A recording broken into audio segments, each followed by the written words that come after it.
Imam Ahmad itu ketika beliau menerangkan ya bahwa Al-Quran itu adalah kalamullah, ulama-ulama bayaran penguasa saat itu mengatakan Al-Quran itu adalah makhluk, maka Imam Ahmad ditangkap di penjara sampai akhirnya menjadi tahanan rumah, tidak boleh keluar.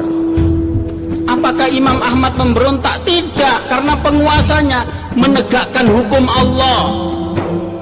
Menegakkan hukum Allah yang berlaku di negeri itu syariat Islam. Tidak ada syariat Yahudi, syariat Nasrani, apalagi hukum Belanda, tidak ada. Tidak ada.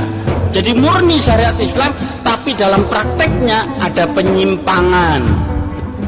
Begitu para jamaah. Maka ketika Ibnu Taimiyah itu memerangi Hulakukan ya, yang berhukum dengan Ilyasik. Ilyasik itu hukum campuran, ada syariat Islam, ada syariat Yahudi ya, ada syariat Nasrani dan hukum adat dicampur, dimik, namanya Ilyasik.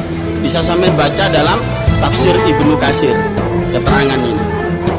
Ketika itu Ibnu Taimiyah memimpin sendiri perang melawan Hulakukan. Kemudian penguasa yang diperangi ini tidak terima. Biasa, dari dulu sampai sekarang dikirimlah ulama-ulama bayaran yang pro ulil amri abal-abal ini datang ke Ibnu Taimiyah jauh-jauh dari Yaman.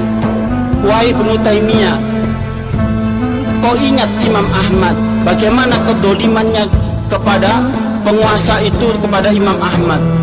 Apakah Imam Ahmad memberontak? Tidak, kata Ibnu Taimiyah. Lalu kenapa engkau memberontak pada penguasa? Lalu Ibnu Taimiyah mengatakan, apa yang dipakai oleh penguasa ketika itu menghukumi rakyatnya? Syariat Islam. Dijawab begitu, Al-Quran dan Sunnah.